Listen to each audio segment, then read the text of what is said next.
بصوا بقى، انا مرضتش اعمل لكم الفيديو ده مقدمه خالص عشان ابهركم كده بالوصفتين اللي هيتعملوا من تقوير الكوسه دول. حاجه كده في منتهى الجمال ما كنتوش تتوقعوها ابدا. يلا بينا نتابع الفيديو كده ونشوفه بالكامل على قناه ايمي والعائله. ويا ريت اللي ما عملش اشتراك للقناه يعمل ولايك للفيديو كده عشان يوصل لاكبر قدر من الناس. انا عايزه الفيديو ده بجد يوصل لعدد كبير من الناس، فشجعوني كده باللايكات بتاعتكم. ويلا بينا نبدا الفيديو ونشوف اول حاجة هنعملها ايه. هي الصوابع، هطلع لكم منها وصفة بس جميلة جدا وهتعجبكم خالص. بصوا بقى، الخلطة دي انا عملتها معاكم كتير جدا على القناة، وكده كده يا ست الكل هنزلك بالمقادير بتاعة الخلطة وهكتبها لك على الشاشة. يلا ورقة وقلم واكتبي ورايا المقادير عشان نشوف صوابع الكوسة بتاعتنا اتعملت ازاي. اول خطواتنا كالآتي، خدي بالك بقى من كل تريكة هتتقال في الفيديو ده بالذات. بصي بقى، هنجيب صوابع الكوسة وننزل بيها في الخلطة بتاعتنا الجميلة دي اللي احنا نزلنا بالمقادير بتاعتها، ونسيبها حوالي 5 دقايق. وبعد 5 دقايق على زيت سخن، بس برضو ما يكونش سخن قوي. ونراعي ان الكوسة بتاعتنا الصوابع نية، فعشان نديها فرصتها كده ان هي تستوي. وخليكي واقفة قدامها لان هي مش بتاخد وقت، بتتحمر بسرعة. وعايزة اقول لكم بتبقى طعمها روعة وجميلة جدا. هنديها بقى رشة من الجبنة، مش جبنة انا قصدي يعني رشة من طعم الجبنة. او عارفين البهارات اللي هي الشرقية اللي هي بتاعت البطاطس دي، اديها رشة بتخليها في منتهى الجمال. عايزة اقول لكم ابن اخويا مش بيدوق الكوسة خالص، لما عملت الصوابع دي كلها وعجبته جدا. عايزة اقول لك من الاخر يعني لو انت مش بتحبي الكوسة هتحبيها بالذات في الوصفة دي. يلا بينا بقى نشوف الوصفة التانية اللي معانا. يلا بينا نبدأ ونشوف خطواتنا هتكون ازاي وايه يا ترى هي الوصفة. انا هبهركم بجد في الوصفة دي. وهل يا ترى واحنا بنعمل الوصفة دي لأول مرة هتقابلنا اخطاء؟ طبعا ده اللي احنا هنشوفه بمتابعة الفيديو. وهنعالجها ازاي برضه ده اللي احنا هنشوفه لو تابعنا الفيديو لحد الاخر. فرجاء كده تابع الفيديو معايا لحد الاخر عشان تشوفي الوصفة دي جميلة جدا وهتنفعك بإذن الله في رمضان. يلا بينا نبدأ. اول حاجة طبعا عندنا البطاطس هنا، غسلناها غسلة كويسة وسلقناها بالقشر بتاعها. ويا ريت ويفضل كده ان هي بالقشر بتاعها. ونديها نص معلقة من الملح ونسيبها على النار بقى مع نفسها كده لحد ما تستوي. وبعد ما تستوي نسيبها تبرد تماما. ويفضل ان الخطوة دي تعمليها قبل بليلة. يعني لو انت هتعملي الوصفة دي النهاردة ابدأي بالبطاطس دي من امبارح تكوني مسوياه. نيجي بقى للكوسة بتاعتنا. الكوسة لازما التقوير بتاع الكوسة ده لازما نصفيه جامد. وعايزة اقول لكم الكمية بتاعت الكوسة دي كانت كتيرة قوي على شوية البطاطس، وده اول الخطأ اللي قابلنا. بس احنا على مين؟ على جناه. وهقول لكم على جناه ازاي. بصوا، اهم حاجه اتخلصي من الميه بتاعه الكوسه دي، لان لو ما تخلصتيش منها هتخليلك بقيه المكونات طريه جدا ومش هتعرفي ان انت تشكليها. هنا بقى عندي جزرايه كبيره برضو بشرتها وبشرتها ناعم زي ما انتم شايفين كده. وبرضو اتخلصت من الميه بتاعه الجزر. يبقى اتخلصنا من المية بتاعة تقوير الكوسة واتخلصنا من المية بتاعة الجزر. صفيت الجزر زي ما انتوا شايفين كده. هاخده بقى على البطاطس والكوسة وهنشوف مع بعض ايه بقية المكونات اللي احنا هنحطها. يلا بينا تابعوني مع الفيديو. بس اشتراك للقناة ولايك للفيديو عشان بجد الوصفة دي جميلة جدا وهتنفعك بإذن الله في رمضان وعزومات رمضان. ايه هي بقى البهارات اللي هنحطها للوصفة؟ يلا بينا نشوف البهارات بتاعتنا عبارة عن ايه. اول بهاراتنا كالآتي: نص معلقة كبيرة من بهارات الكفتة. وبعد ما نحط نص معلقة من البهارات بتاعة الكفتة هننزل بنص معلقة كبيرة من الثوم البودر والبصل البودر. يبقى حطينا نص معلقة كبيرة من بهارات الكفتة ونزلنا بنص معلقة من الثوم البودر والبصل البودر. ومعايا كمان حبة ملح عشان خلي بالكو الملح احنا حاطين ملح في البطاطس، فخدوا بالكو من الملح. ونص معلقة بس صغيرة بقى من الفلفل الأسمر. ومعايا هنا برضو كمان نص معلقة من البابريكا. ولو انت من عشاق السبايسي انزلي بنص معلقة من الهريسة الحارة او حبة من الشطة. هناخد بقى كل المكونات بتاعتنا دي وننزل كده بقوتنا ونعجنها. بصوا وصلوها كأنها عجينة.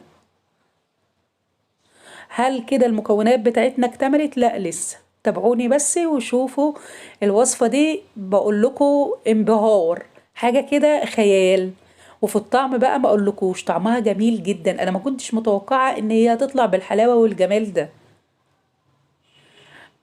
خلاص بعد ما اديتها كده بايديا كذا مرة وعجنتها كويس، ابتديت ان انا اجيب كوباية وانزل فيها بقى، عشان انا عايزاها زي ما انا قلت لكم عجينة. بصوا بقى بعد ما عجنتها خالص بقت طرية معايا جدا. هل كده هتنفع ان هي تتشكل معايا وتعمل معايا الوصفة بتاعت النهاردة؟ لا طبعا. ايه اللي ناقصها؟ ناقصها حاجة واحدة، يلا ها هتقولوا معايا ايه اللي ناقصها؟ طبعا ناقصها عامل ربط. وهو ايه؟ طبعا هنتابع مع بعض الفيديو ونشوف الطريقة لحد الاخر. عامل الربط هو الرز. انا غسلت هنا كوباية كبيرة من الرز وخدتها في الكب عشان ان انا اصحنها، بس سيبي الكوباية بعد ما تغسليها سيبيها ان هي تنشف تماما، وانزلي بقى عليها بمعلقة من الدقيق هيحولك الرز ده بصوا دقيق رز ناعم جدا. يعني معلقة الدقيق دي بتخلي حبات الرز زي ما انت شايفة كده. هنزل بقى بدقيق الرز على بقية المكونات، بصوا ناعم حرير. معلقة الدقيق هي اللي عملت في الرز كده. يلا بقى ننزل بدقيق الرز ونشوف هل هي عايزة كمان من دقيق الرز ولا هنكتفي بالكوباية دي. ده اللي احنا هنشوفه طبعا بمتابعة الفيديو.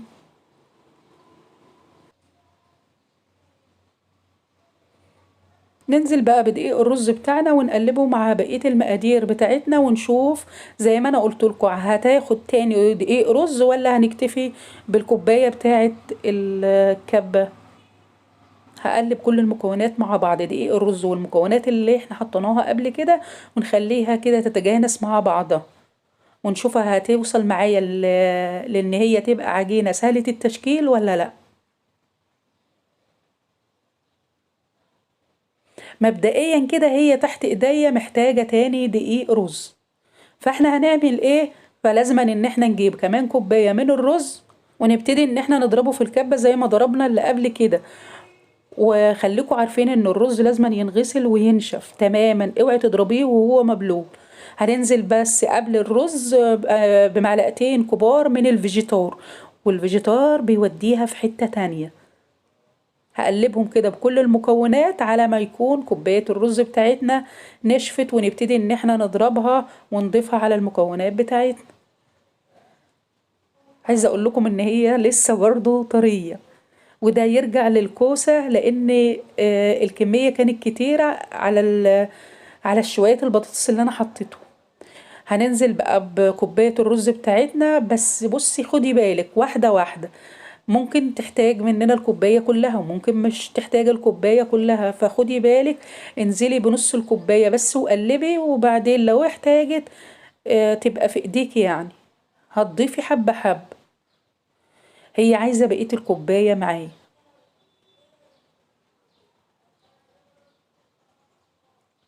انا عايزة اقول لكم ان انا طبقت الوصفة في يومها، خليكي انتي اشطر مني واعمليها قبلها بليلة عشان تستريح معاكي كده، والمكونات بتاعتك كل ما تستريح كل ما تديكي نتيجة افضل واحسن.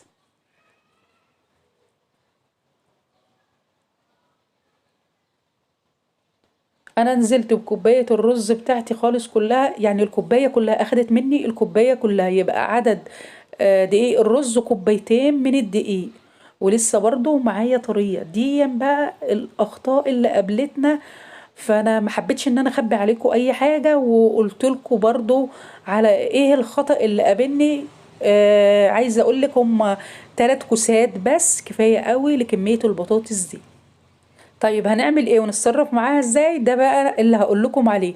وانا حبيت ان انا اسيب لكم الفيديو ده لاني نتعلم كده من الاخطاء ونشوف مع بعض هنصلحها ازاي. بصوا بقى انا حبيت ان انا ازودها هنا بتتبيل معلقة كبيرة من تتبيلة البتنجان المقلي. عايزة اقول لكم ان ادتني اضافة للطعم جميل جدا. واحنا بننزل كده بالتتبيله في سوائل في قلب التتبيله، اوعوا تنسوا ان انتوا برضو المعلقه اللي انتوا هتضيفوها صفوها جدا من الميه. وبرضك ارجع واقول لكم ان الوصفه دي انا عملتها في يومها على طول. انا عايزاكي كده بقى تكوني اشطر مني وطبقيها قبلها بليله. بصوا بقى هندويها ازاي؟ طبعا لازما نص كوبايه من البقسماط. فانا ما كانش عندي نص كوبايه من البقسماط، اعمل ايه؟ او ما كانش موجود عندي بقسماط خالص، فاتصرف ازاي؟ جبت رغيف من العيش، رغيف من العيش، وحطيته في، قطعته كده وحطيته في الكبه وضربته في الكبه ونزلت بيها على بقيه المقادير بتاعتي. ظبطت معايا بطريقه ما تتصورهاش. وبعد ما خلاص نزلنا بالمقادير بتاعتنا كلها على بعض، وبعد ما ضربنا لها الرغيف في الكبة، اوعي تخافي ان احنا حطينا فيها رغيف عيش مضروب في الكبة، لا، ده بالعكس بيديكي نتيجة افضل كمان بكتير من البقسماط. عايزة اقول لكم بقى هي ظبطت معايا جامد جدا، ولازما تفضل في التلاجة حوالي ساعة عشان ان انت تشكليها وتبقى معاكي بالجمال والحلاوة دي. بصوا بقى اتشكلت معايا عجينة جميلة جدا سهلة التشكيل. يلا بقى هنجيب طبق كده فيه شوية دقيق، ومعايا كمان الحشوة بتاعتنا لحمة مفرومة متعصجة. اظن احنا كلنا شطار وعارفين اللحمة بتاعتنا بتتعصج ازاي. وهنا ضفت عليها كمان نص كوباية من البسلة. حابة بقى ان انت تحشيها لحمة مفرومة، حابة ان انت تحشيها فراخ، حابة تحشيها جبنة، الحشوة اللي تعجبك واللي متاحة ومتوفرة عندك اشتغلي بيها. وخدنا قطعة من العجينة بتاعتنا او المقادير بتاعتنا. اظن احنا كلنا عرفنا الوصفة بتاعت النهاردة عبارة عن ايه. الوصفة بتاعتنا كوبيبة. بس بقى عايزة اقول لكم دي من غير بقى ولا برغل ولا دقيق سميد ولا اي حاجة خالص. دي وصفة جميلة جدا، وعايزة اقول لك طعمها روعة. بجد انا لما عملتها ودقتها ما كنتش مصدقة ان هي هتطلع بالحلاوة والجمال ده. انا من الناس اللي مش بحب البرغل خالص، فلو انت زي كده ومش بتحب البرغل اعمليها بالمكونات دي، وبجد هتبهرك. وبهريهم كده وعرفيهم قدراتك في المطبخ هي ايه. بصوا بقى هقولك على حاجة. الدقيق هو اللي بيساعدك على انك تشكليها بسرعة، وفي ثانية في ثانية ما تاخدش معاكي اي وقت. على فكرة انا كنت بطيئة جدا عشان ما انا كنت بصور، وكنت عايزة اوريكم ادق التفاصيل. يعني بصي من الاخر عايزة اقولك ان الدقيق هو اللي هيساعدك في تشكيل الكبيبة بتاعتك ويوصلها بالجمال والحلاوة اللي انت شفتيها دي. هنعمل بقى كمان واحدة عشان تشوفوها معايا برضو كويس، وهشكل لكم كذا تشكيلة. يعني دي اول تشكيلة انا هعملها معاكم، اقصد ده اول شكل معانا. وهعمل معاكم كمان شكل تاني وتالت ورابع. والشكل بقى اللي انت تلاقيه سهل في التنفيذ معاكي اعمليه.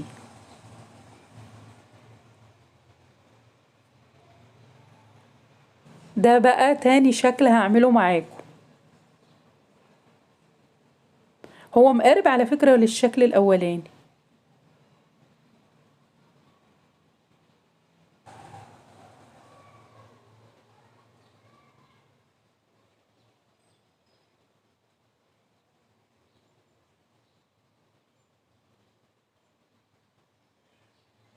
ده بقى الشكل الاولاني رجعنا له تاني.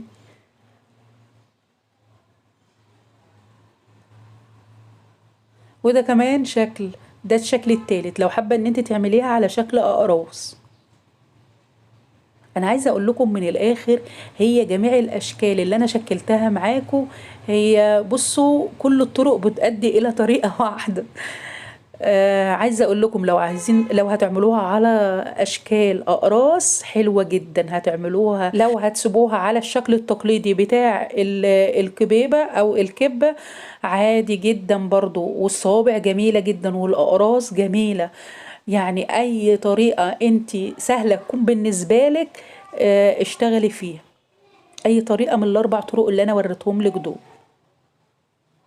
خلاص كده انا اوريكم كذا شكل هو. هعمل بقى الكمية وهرجع لكم تاني فاصل قصير واستنوا. يختي ده ما لحقتش تاخد فاصل. بصوا انا شكلت عندي هنا الكبيبة زي ما انتم شايفين اهو بالاربع اشكال، بس انا اوريكم الاشكال الاولانية. والصراحة بقيت العجينة عملتها على الشكل التقليدي. هنحطها في الصينية زي ما انتوا شايفينها كده، وعلى الفريزر على طول تتفرز معانا وتجمد شوية. وبعدين نعبيها. انا بوريكم العيش ساعة ما انا كنت ضرباه، ودي اللي بقى مني من الخلط. وبعدين تعبيها بقى في اكياس، في علب، تلاجة، اللي انت عايزة تعمليه اعمليه. يلا كده قبل ما نفرزها نشوف كده، نقلي 3 وحدات نشوف هل هتفك مننا، هتبقى مظبوطة. ده اللي احنا هنشوفه.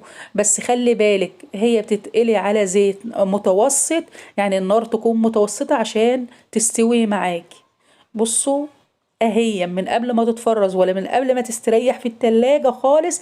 هي المفروض بعد ما تشكليها كده تسيبيها تستريح حوالي ساعة عشان تقليها. انا ما سبتهاش ان هي تستريح خالص نهائيا، وقالتها قدامكم وطلعت معاكم زي ما انتوا شايفين كده.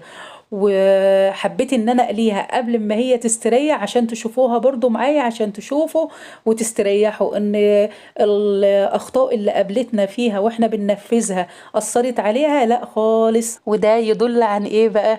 ان الطريقة بتاعتنا كانت ناجحة 100%، وقدرنا ان احنا نداوي الاخطاء بتاعتنا. يلا بينا بقى اعملوها بالطريقة الجميلة اللي انتوا شايفينها دي، وخدوا بالكم من كل تركة وكل تفاصيلة صغنونة خالص كده قلناها مع بعض. فتحنا معاكم اهو واحدة وشفناها من جوه عاملة ازاي، وقلناها قبل ما تستريح. يبقى كده الوصفة بتاعتنا جميلة جدا ومية مية. وعايزة اقول لكم ان انا اول مرة اطبق الوصفة دي، واول ما عملتها معاكم مباشرة على طول. وحبيت ان انا برضو الاخطاء اللي قابلتني اعرفها لكم ولا شيلهاش تماما من الفيديو، عشان يكون ما بيننا وما بين بعض طبعا مصداقية، ونعرف الاخطاء بتاعتنا ازاي نداويها. فانا كل حاجة والله العظيم كانت قدامكم. يلا بقى الفيديو بتاعي خلاص انتهى، اسيبكم على خير واشوفكم بخير باذن الله.